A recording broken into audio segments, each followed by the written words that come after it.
Good morning all of you. आज हम revision series की चर्चा करेंगे।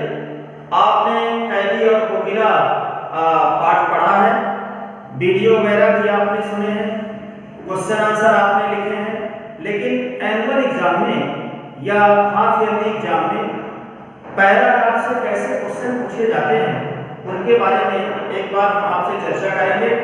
और इसी चैप्टर से आपका नेक्स्ट पीरियोडिक टेस्ट होगा, तो देखेंगे कैसे क्वेश्चन पूछे जाते हैं। जैसे कवि को कारागृह में किन लोगों के बीच रहना पड़ा, कवि मरना क्यों चाहता है, प्रकृति कवि पर क्यों और किस प्रकार क्षुब्ध है, मृदुल वैभव की रखवाली सी किसे कहा गया है और क्यों, कवि ने कोयल की आवाज को फूंक क्यों कहा है, कवि कोयल को बावली क्यों कहता है, और दावानल की ज्वालाएं हैं देखी से क्या तात्पर्य है। तो देखेंगे क्वेश्चन नंबर 1।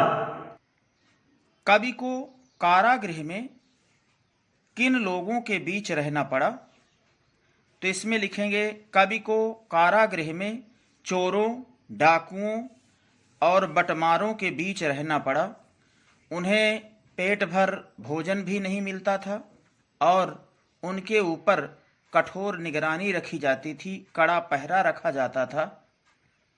फिर क्वेश्चन नंबर 2, कवि मरना क्यों चाहता था, तो यहाँ लिखेंगे कि कारागृह में कवि को कठोर यातनाएं दी जाती थी, दिन भर काम करवाया जाता था, उनको गालियां भी सहनी पड़ती थी। इसलिए कवि को लगता था कि इन कठिनाइयों से मरना ही अच्छा है।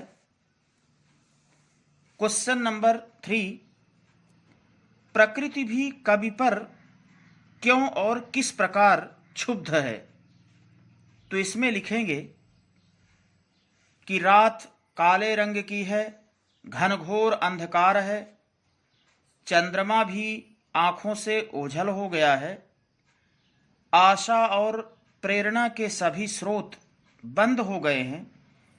इसलिए कवि को लगता है कि प्रकृति भी उनके ऊपर क्षुब्ध है, उनके ऊपर कुपित है। फिर क्वेश्चन नंबर 4, मृदुल वैभव की रखवाली सी किसे कहा गया है और क्यों, तो इसमें लिखेंगे मृदुल वैभव की रखवाली सी कोयल को कहा गया है, क्योंकि कोयल की आवाज अत्यंत मधुर और सरस होती है। ईश्वर ने मीठी आवाज की रक्षा का दायित्व उसे सौंपा है। फिर क्वेश्चन नंबर 5, कवि ने कोयल की आवाज को हूक क्यों कहा है, तो यहाँ लिखेंगे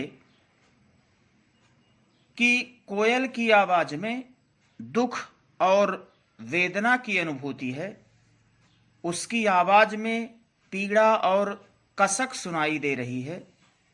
इसलिए कवि ने कोयल की आवाज को हूक कहा है। फिर देखेंगे क्वेश्चन नंबर 6, कवि कोयल को बावली क्यों कहता है, तो यहाँ लिखेंगे कि कवि कोयल को बावली इसलिए कहता है क्योंकि वह अर्धरात्रि के समय चीख रही है, उसकी वेदना भरी आवाज अर्धरात्रि के समय सुनाई दे रही है। फिर क्वेश्चन नंबर 7 देखेंगे, दावानल की ज्वालाएं हैं दीखी से क्या तात्पर्य है, तो इसमें लिखेंगे कि दावानल की ज्वालाएं हैं दीखी से तात्पर्य यह है कि कवि कहता है कि हे कोयल, तुमने किसी जंगली आग को देख लिया है या दावानल को देख लिया है, इसलिए तुम अर्धरात्रि के समय चीख रही हो और तुम्हारी आवाज में वेदना और कसक पीड़ा सुनाई दे रही है। इस प्रकार इसे केवल सुनना है और बार बार प्रैक्टिस करनी है और इसके बाद हम आगे चर्चा करेंगे।